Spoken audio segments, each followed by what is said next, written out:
নমস্কার বন্ধুরা, আজকে এমন একটি গাছ সম্পর্কে আলোচনা করব যেটির নাম হয়তো অনেকের অজানা। চলুন জেনে নিই আজকে কোন গাছটি সম্পর্কে আলোচনা করব। এটি একটি মালবেরি গাছ, যেটি উচ্চ রক্তচাপ নিয়ন্ত্রণ করতে সহযোগিতা করে। এই গাছটি খুব অল্প যত্নেই আপনারা তৈরি করতে পারেন, টবে কিংবা মাটিতে। আমার এই গাছটি টবে আছে। কিছুদিন আগে গাছটিকে ছাঁটাই করে দিয়েছিলাম। এখন যে নতুন পাতা বেরোচ্ছে তার গোড়া থেকে অসংখ্য পরিমাণে ফলও বেরোচ্ছে। আপনারা লক্ষ্য করুন, প্রতিটি নতুন পাতার মাঝে উকি দিচ্ছে একটি করে ফল। এই গাছটিকে যখন ছোট অবস্থায় নার্সারি থেকে নিয়ে আসবেন, ছোট পাত্রে বসাবেন, প্রয়োজনীয় খাবার দেবেন, দেখবেন গাছটি খুব সুন্দরভাবে বৃদ্ধি পাবে। তারপরে কিছুটা বড় হয়ে গেলে রিপোর্ট করে দেবেন। চাইলে এই সময় গাছটিকে রিপোর্ট করতে পারেন। রিপোর্ট করার সময় গাছের মাটিতে প্রয়োজনীয় মাইক্রোনিউট্রিয়েন্ট এবং ম্যাক্রোনিউট্রিয়েন্ট যে খাবারগুলো আছে সেগুলো দিয়ে নেবেন। মিক্সড খাবার গাছটি খুব সুন্দর পছন্দ করে।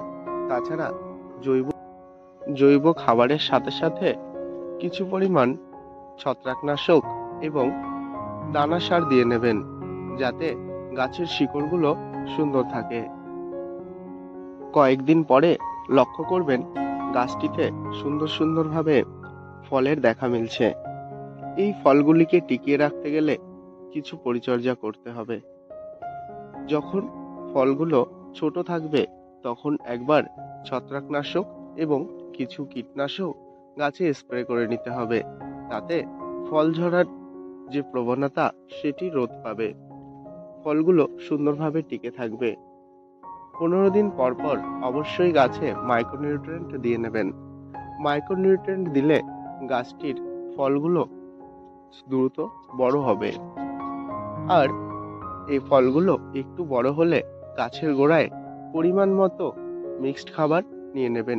এই মিক্সড খাবার থেকেই গাছের ফলগুলো বড় করার জন্য প্রয়োজনীয় খাবার সংগ্রহ করে নেবে। এছাড়া আপনি গাছে তরল সারও ব্যবহার করতে পারেন। তরল জৈব সার হিসাবে খোল পচা জল বা কলার খোসার পচা জল গাছে দিতে পারেন। তাতে দেখবেন ফলগুলো দ্রুত বৃদ্ধি পাবে। অবশ্যই গাছটিকে একটি মশারি বা নেট দিয়ে, আপনার গাছে যদি ফল না এসে থাকে, ডালগুলো খুব লম্বা হয়ে যায়, তাহলে এখনই ডালগুলো কিছুটা অংশ রেখে প্রুনিং করে দিন। দেখবেন ডালের গোড়া থেকে অসংখ্য কচি কচি পাতা বের হবে এবং ফলের দেখা মিলবে। তো বন্ধুরা, আমার এই ভিডিওটি আপনাদের যদি ভালো লেগে থাকে তাহলে অবশ্যই চ্যানেলটিকে সাবস্ক্রাইব করে পাশে থাকবেন। ধন্যবাদ।